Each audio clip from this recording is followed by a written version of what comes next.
You had a big meal. It was a holiday. It was a celebration. How do you bounce back quickly and then use this information for your next time when you have a big celebration, a holiday, Thanksgiving, Christmas, something coming up? Here's how you can quickly bounce back, still be a human being, not feel guilty about it, and just respond. Top 7. Can't wait to get to number 1 for you, as I think it's been the biggest game changer for me to go on vacation or enjoy holiday meals and not have to worry about the scale being way off when I get back. It allows me to respond and be a human. Here we go. It's Dr. Livingood. Welcome in. Number 7. I was excited to show you number 7 right out of the gates. It's number 7, but it's important. Number 7 is don't weigh, and this has duplicate meanings, okay? 2 things here that I want to touch on. 1, don't weigh. Literally, like it sounds, don't get on the scale the next day. Don't freak yourself out. I always give myself a little bit of time. I know if I had a bad, even just a heavy consumption day, maybe we went out to eat, maybe it was Thanksgiving, maybe it was Christmas,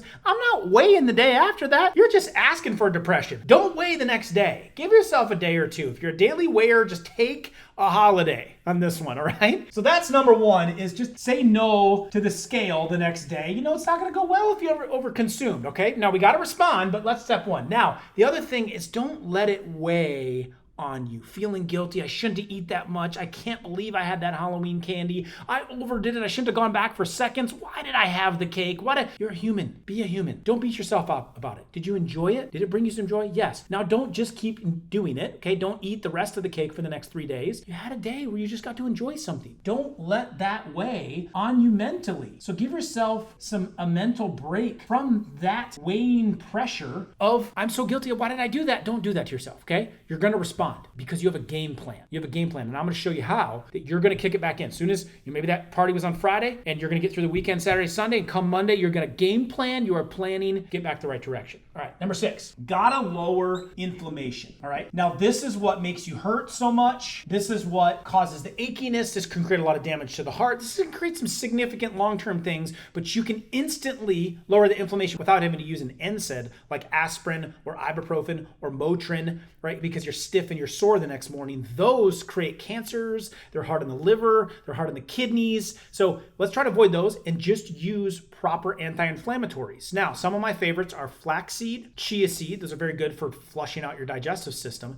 The best form of anti-inflammatories that are closest to anti-inflammatory drugs are omega fish oils. You need at least 1,500 milligrams of omega-3 fish oil in order to counteract it. My other favorite is the herb/root turmeric. So I like to combine turmeric and omega together and take those at a high dose. So I put the link down there for it. I take 4 of those on days where I have big meals. So I'll take 2 in the morning in preparation of the incoming food consumption that might create inflammation. And then I take 1 before bed to curb that down. And that's the equivalent to taking an NSAID, an anti-inflammatory medication. Has that same impact on your body. Now, I also add in lots of water. Lots of water is really going to help cut down that inflammation, okay? So half of your body weight in ounces. I like to do this in preparation to the celebration, starting at least the day before. If you weighed 150 pounds, you'd be drinking 75 ounces of water the day before. And then the day of, leading up to the event, leading up to the dessert, leading up to the meal, you're putting water in. You ever gotten post-meal and you're just like, oh man, I'm so thirsty, but I can't fit water in. I'm just so full. I feel that all the time. That's the overload of carbohydrates and sugar in your bloodstream. Your body's trying to balance it. And a lot of times the overconsumption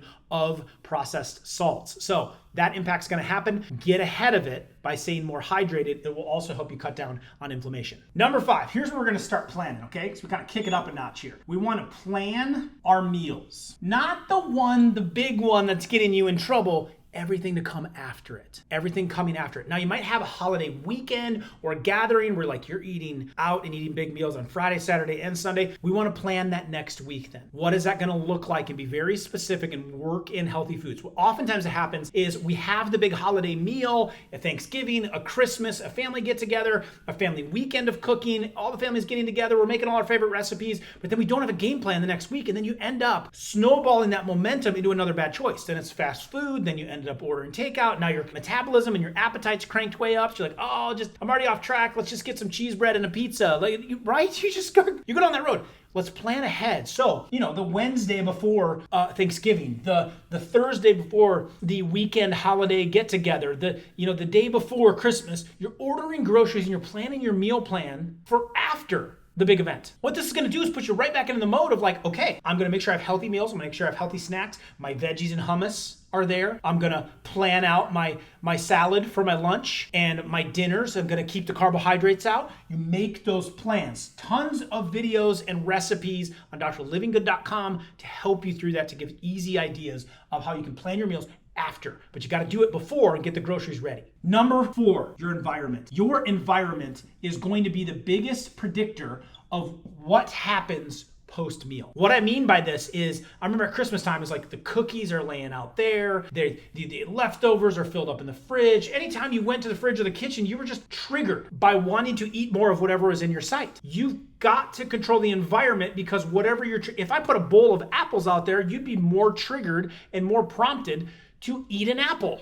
But if you have cookies out there and you have a fridge full of things, so I don't want to be wasteful, but you want to send as much of that food with whoever's at your house and leaving, or not overmake, or you just need to get rid of it. And it can't be in sight. So at least you got to stuff it away, stow it away, get it out of sight so it does not trigger you. Your environment will trigger your decision making for the good or for the worst. You might waste some food in the process, but throw out the junk. Halloween time, I unfortunately throw out all that candy that the kids collect, and I give them something healthy, but it's out of sight. They're not tempted by it, but if I leave it hanging around, they're gonna want a piece every single day. It triggers you, so get rid of the bowl of whatever it is, the popcorn tin that used to sit out at holidays. My family used to have those, the basket of stuff, of breads, the tray of cookies, right? Those things gotta get out of sight. Set your environment up to make good decisions post-event, okay? Now, number 3, let's do some detox.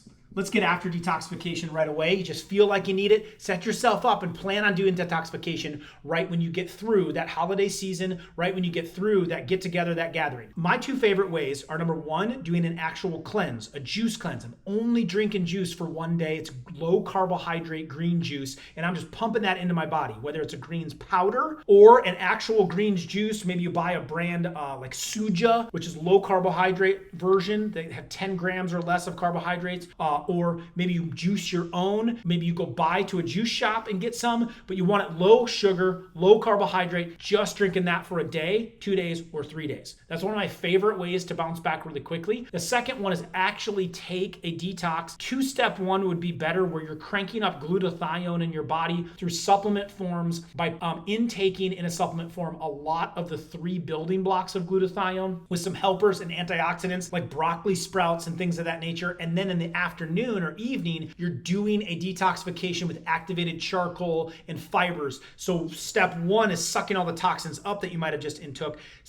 Step 2 is then getting it to the digestive system and getting out of the body. So that 2-step detoxification process, I put a link to it below. You can check that out if that would be right for you. I utilize that a lot during the holiday season to just keep my body primed with good fighters and glutathione, our street sweeper, and then later in the day, suck and get that out. Or you can just do a classic cleanse, juice cleanse. There is a resource there if you've never done that kind of cleanse before. Help you bounce back for it. Let's go to number 2. So number 2 is, if you're gonna eat a 3,000 calorie meal, which you'd be surprised, it doesn't take that much to get there, right? Then let's create a deficit before and after, which means I would highly encourage, when you're looking at breakfast that morning, nope. I would highly encourage that you skip breakfast. This is day 1. On day 2, you skip it again, right? I would highly encourage that maybe you half size your lunch that day if it's gonna be a big dinner. Plan ahead, create a calorie deficit early in the day so that you can enjoy the larger meal, and then knowing you put this much in,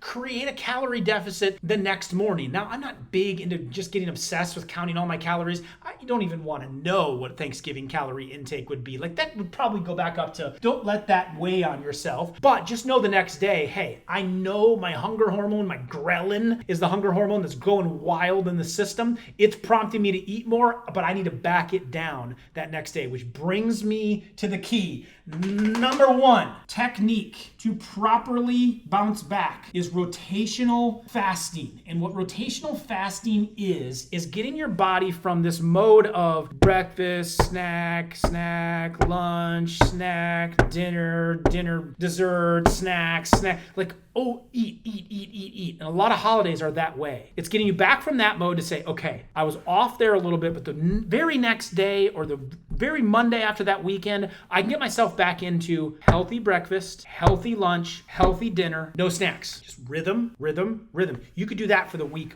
after it. Then the next week you start trimming it down and you curb your consumption down slowly after an event like this. And so then you may go half-size breakfast, normal lunch, normal dinner. Now, if that can be lower carbohydrate, now you're really going to start turning the system around. Then you could go skip breakfast, lunch, dinner. Then you could go skip breakfast, lunch, half-size dinner. Then you could go a full day fast. Now, once you've implemented this, you've been working on it for a while and your body is more used to it, so you're not shocking the system, then you can actually do this immediately after a holiday or a weekend event. So what I typically will do coming out of a weekend where I have more consumption, coming out of a Thanksgiving or Christmas or a birthday celebration, Monday, I know I've got to crank up the detox and some of the cleansings, right? So I'm really doing this. I want to create a calorie deficit, so I utilize intermittent fasting. So what I'll do is I will cut out breakfast, I will cut out lunch, and then I'll just do this kind of sensible dinner at night. And I'll follow that regimen, and then I might throw in a day where I don't have any of those 3 meals and I just do some juices or maybe just the Dr. Livingood coffee